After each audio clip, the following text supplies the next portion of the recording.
Other shows we have for you to enjoy at myclassicradio.net. The Avengers was most certainly not a household name in South Africa prior to the radio series. With no national television service until 1976, the mechanism simply was not present in the country to show television programs to mass audiences.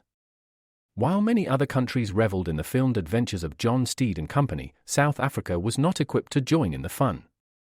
The series took Britain by storm and made a major impression in the American markets, being that greatest of rarities, a British series given a network transmission slot. However, as a filmed series, rather than a videotaped one, The Avengers was able to gain a modicum of exposure in South Africa through film rentals. Come and listen at myclassicradio.net. Other shows we have for you to enjoy at myclassicradio.net.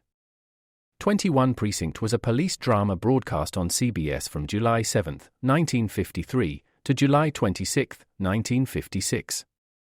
It initially served as a summer replacement for My Friend Irma. The show was produced in cooperation with the Patrolmen's Benevolent Association of City of New York and adaptations from True Criminal in New York.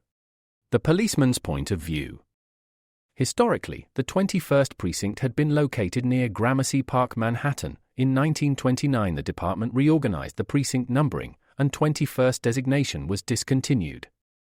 No such precinct existed during the run, nor does a 21st precinct exist. However, the fictional precinct's territory closely corresponds to that of the Upper Side's 23rd precinct since 192. Come and listen at myclassicradio.net.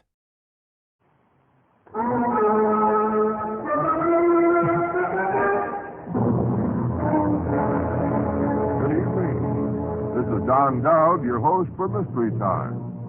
Tonight, as every Thursday night, Mystery Time turns to the classics of literature to bring you Mystery Classics. Great stories of the past brought vividly alive by famous stars. Our star tonight, Michael Redgrave. Our classic, the famous sardonic tale by Nikolai Gogol titled The Overcoat. It is a story full of the drama and the human compassion for which Gogol is noted. Michael Redgrave, with his accustomed skill, brings to vivid reality the part of the modest government clerk, Akaky Akakievich Basmachkin.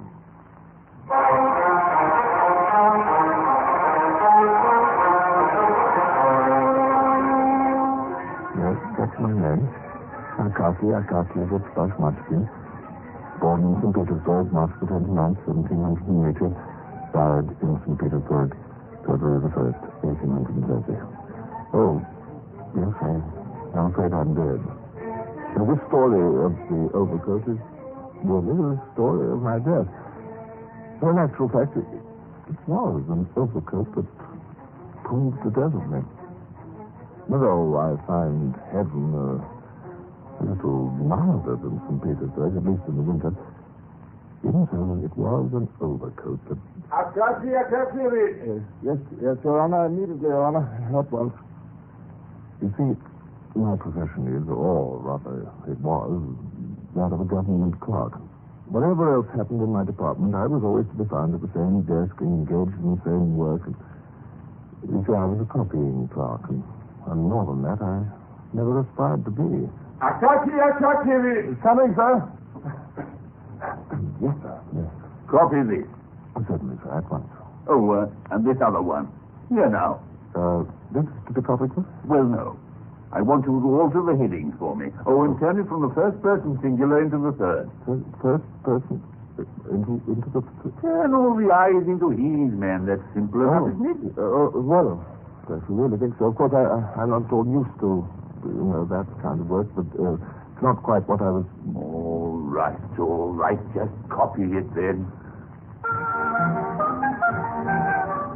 So, copy it I did. And at the end of the year, I could be sure that my work would have paid me just what it always had paid me. Exactly 400 rubles. There is in St. Petersburg a mortal foe of the copying clerks who only earn 400 rubles a year. And that foe is the Russian winter.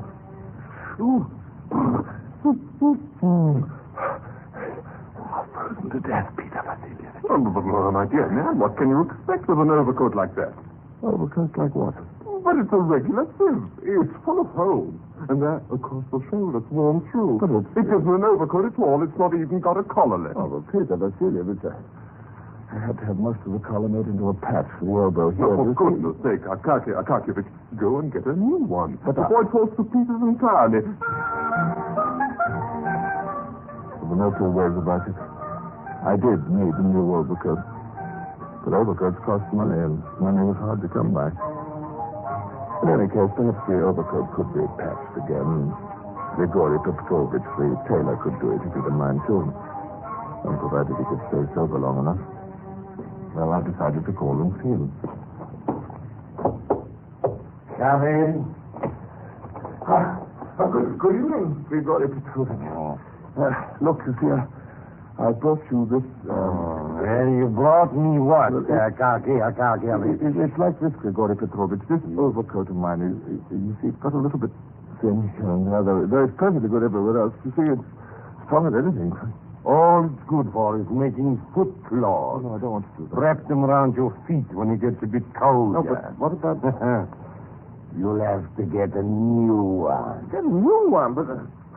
Grigory Petrovich, I haven't got the money for a new one. Well, to get a new one. New overcoat. Well, if I did get a new one, how much? New cost? Yes. Well, say, 150 rubles or so. 150 rubles? For an overcoat? Of course, I knew that Grigory Petrovich, the tailor, would make me a fine new coat for 80 rubles. But where were 80 rubles to be found? Oh, it's looking so dry. If I give up burning candles in the evenings, of course, well, I can always call in on the landlady for a few minutes if I need to see what I'm doing. Well, if I take longer strides and walk very carefully, maybe my shoes will last a bit longer and I'll be able to save on the resoling. Well, the fact is, I'll just have to cut down expenses. Oh, yes. It was all very difficult, saving up those 80 rubles. It was taking a very long time indeed. Months and months and months. And it would have taken... But then suddenly, I had a stroke of luck. Akakievich! Sorry, sir. Yes, sir. You've been with the department a long time, Akakievich. 28 years this February, sir. A long time. But, sir, I hope... I've always tried in every way for... never... for a single moment of it. Exactly. And so as a reward for your good service, I've persuaded His Excellency to allow you a gratuity. Gratuity, sir? Exactly. A gratuity in recognition of service. The amount agreed is 60 rubles. 60 rubles? Oh, thank you, sir. Oh, But sir? I suppose you'll... What, sir? I suppose you'll now be getting a new overcoat.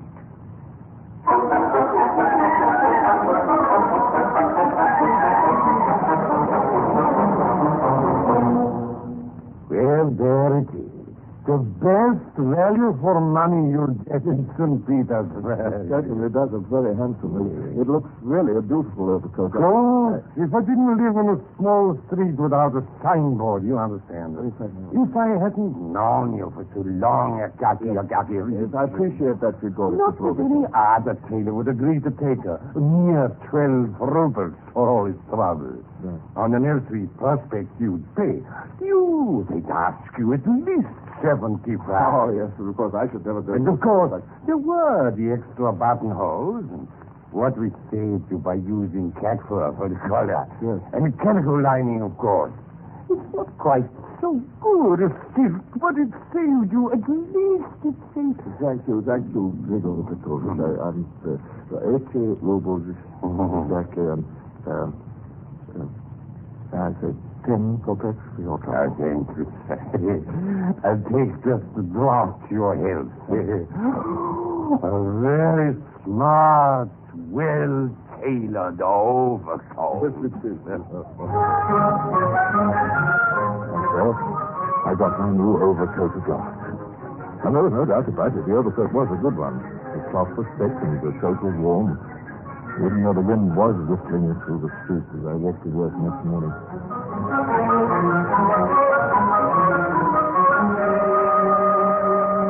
it's cold enough to freeze you stiff as a board. Oh, do you think so? Yes, I think it's a lot warmer this morning. That's just because I've got a... You felt warmer in an old rag of a coat like...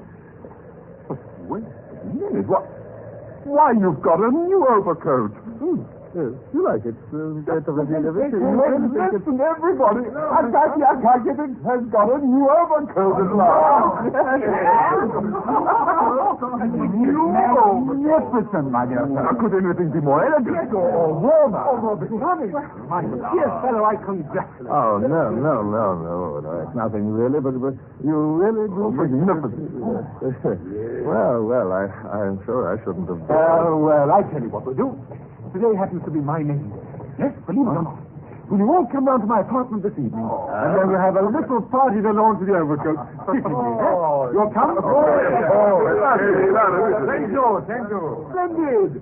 And you'll come too, Akasia Kakavich. Well, it's really very kind that you think that... Splendid. And, of course, you'll bring your overcoat. And so, in due course, I made my way across the town to Vasily's apartment. And since Vasily was an assistant head clerk, of course, that meant he lived in the better part of the town, a long way away from my modest room.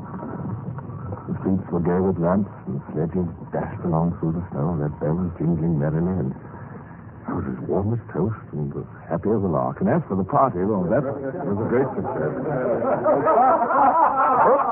My friend, I tell you that a man who possesses an overcoat like yours cannot possibly need to burn his fist. Oh, no, but Peter Vasilievich, it's getting on for midnight. Oh, with an overcoat like yours, it does no matter. Who's ready for a game of cards? Peter Nikolai? Yes, wonderful. Of course. Come on. Do Akasia Kakavich. No, I'm very sorry. No, I don't play cards. I've never yet... Oh, then you can sit and what? And have a drink. Everybody have another drink. Oh, no, thank you. I really think, though, if you don't mind... Nonsense. Drop your chair. What? Well, thank you very much. If you'll just excuse me for a moment. Just a moment. I will be back in a moment. While the rest of the party settled down to their cars, I gracefully withdrew, picked up my overcoat from the floor of a passage where I was horrified to find it lying, dusted it off, and put it on quietly. I let myself out into the street. The street lamps grew less and less. The streets themselves grew meaner. And soon, there was not another soul abroad but myself. The snow muffled the sound of my footsteps. The shuttered windows of the wooden houses threw no chink of light. At last, I came to a deserted square. I felt a strange presentiment of evil waiting for me there in the darkness. Then, halfway across the emptiness of the square, two figures loomed up suddenly out of the darkness. Oh, sorry, you startled me. Give me that overcoat. What? What's wrong? My overcoat? Yes, your overcoat. I say it's mine. Oh, but how can it be? No, this is my overcoat. It's a new one. Yeah, but so many. No. Come on up. No, let me go. Let me go. I told you to keep your mouth shut. No, come on. Give it back to me. I had been wrong. The overcoat which I'd saved up so painfully had been stolen from me the very first night I had worn it. And as I stumbled after them through the snow, the fields vanished away into the darkness. The deserted square fell back into utter silence. Only one glimmer of light could be seen across it, the light from a sentry box. I ran frantically towards it.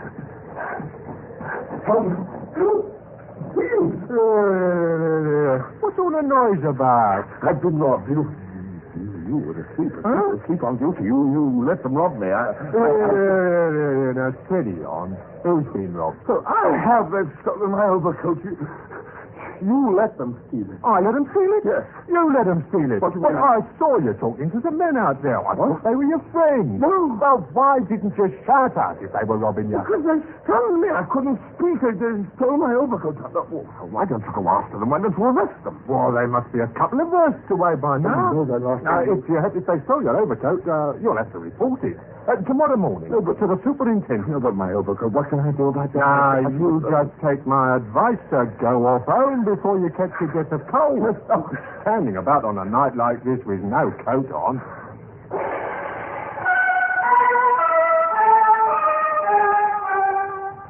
First thing the following morning, I was there at the superintendent's door.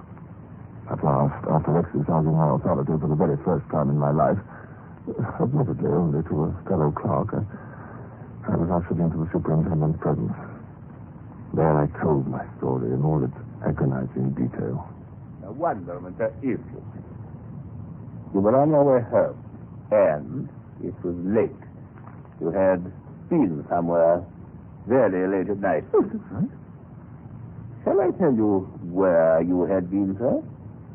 Where? But you had been to a place of ill repute, sir. That is where you had been. No! Oh, that's absurd. Really. I've never done such a thing in my And life. after such an expedition, such a debauch, you have the cool effrontery to come here, with a complaint about the loss of an overcoat. But shall I tell you something, my dear sir? But no, yes, what? I very much doubt whether you had the overcoat with you at all after you left the, What? Well, after you, set out for your home. I was attacked by thieves. They did steal my overcoat. I tell you, they did. I know they did. Well, sir, we shall see. Yes, we shall see, sir. And now, sir, if you will pardon me, good day, sir.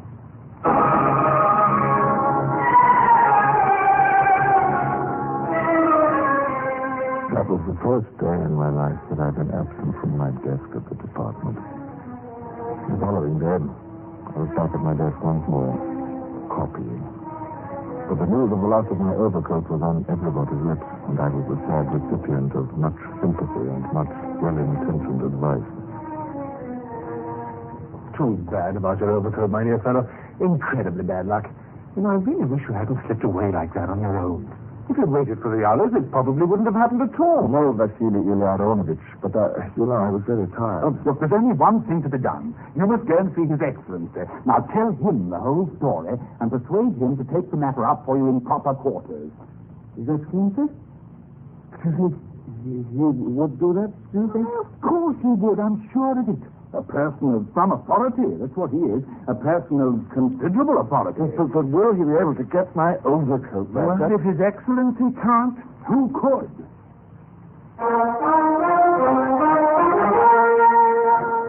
His Excellency was indeed a person of the very highest authority. His bearing was dignified and majestic, and he was held in considerable awe. His Excellency was a man who believed in putting people in their proper place and keeping them there. Nevertheless, he was a man with a kind heart, a good-natured man with his equals, and one who was fond of his friends. Even more fond of impressing them. He was impressing one of them the day that I called upon him. This fellow, whatever he is, that's waiting to see me, what's his name again? Akaki Akakievich Bashmatskin, Your Excellency. Curious name. And what is he, would you say? A clerk, did you say? Yes, Your Excellency. A copying clerk in the department. Very well. Have him come in. This will probably amuse you, my dear Count. A copying clerk from the department to see me. Oh, good, eh? Give them an inch, these clerks, and they'll take a mile. What on earth can he want with me? Really? Well, we shall see what we can do for him, eh? Akaki Akakievich Bashmatskin, Your Excellency. Well, what do you want? Well, speak up, man. I shan't eat you. Have you lost your tongue? Eh? Have you? Please, Your Excellency, Well, go on, man. Go on. Don't just stand there. It's my overcoat, Your Excellency. Your overcoat? What the deuce are you talking about? You come here, taking up my valuable time, babbling about your overcoat. What's the matter with it, anyway? I've lost it, Your Excellency. Lost it? Do you mean to say that you've got the confounded effrontery to come here? That said, it was stolen, Your Excellency. A new overcoat that cost me 80 rubles. It was stolen off my back by a pack of thieves. What, sir? You come and bother me about it? Me? Don't you know the proper way to proceed? But don't you know how things are done? You ought first to have handed in your petition to the office. But I mentioned, Your Excellency, clerks, they're very undependable. How dare you, sir? What sort of ideas are these? Do you realize who you are talking to, sir? Yes, sir. You realize who I am? Sir. Get out! Let's hear no more of this tomfoolery and overcoat, indeed. How I managed to crawl away, how I got out into the street even, I never knew. In all my life, I've never been so severely reprimanded by a person of such authority. I went out into a snowstorm that was whistling through the street. The wind blew and buffeted me from corner to corner across the town. The wind, which only a good warm overcoat could help to keep at bay. And by the time I reached my cheerless room, I was frozen to the marrow. The holy saints protect you, sir. You must get to bed at once. Oh, dear, it may be your death you've caught. It was my death that I'd caught. The next day I was in a fever. And the day after that I was delirious. And the day after that in a coma. And the day after that I was dead. Yes, Akaki Akakievich Bashmachkin was dead. A creature had departed this life whose cause no man could champion, who was dear to no one, unmissed by no one. It was several days before I was even missed in the department, for there was very little copying required at that time. And when I had been missed, a porter was sent to inquire about me. Did you go to his room? That's right, sir. Well, didn't I tell you to bring him back with you? I want an explanation. Where is he? He couldn't come, sir. Why? Is he ill or something? Not exactly, sir. What the devil is the matter with him then? Well, sir, they buried him 3 days ago. No. Really? Dear me. Peter Vasilievich. Yes, sir. You wanted me? Yes. Akaki Akakievich is dead. You'll have to copy this.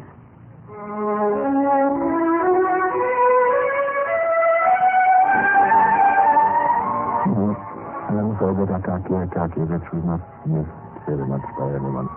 My landlady sold my two possessions to pay the doctor's bill and funeral expenses. And somewhere in St. Petersburg, a man was wearing my overcoat. But when the news of my death had chanced to reach him, one man did feel a twinge of conscience on my behalf, and that man was a person of great authority. Yes, in some ways, perhaps I was a little abrupt with the fellow. You know what I am, all bark and no bite. As a matter of fact, I tried to sort it over for a day or two. I sent one of my clerks round to get a few particulars. The fellow had lost his overcoat of all ridiculous things. But when my man arrived, they told him the fellow was dead. Too bad, you see. Too late to do anything for him. No, Count, I must be off. Charming evening, charming. No, don't come down to the door. Far too cold. This winter really has been bitter. Terrible night. His Excellency was helped into his warm fur coat and climbed into his sledge. His driver cracked the whip, and the sledge moved off down the street.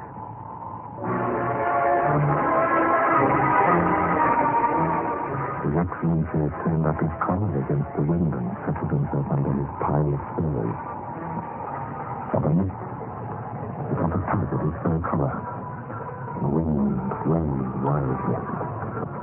He started out of his doze to see a man standing on the sledge beside him. A short, unimportant little man with a small, bald patch, without an overcoat. At last, No, it's not you that I want. It's your overcoat. You refused to help me, and you were arrogant. You didn't care about my overcoat. Now, give me yours.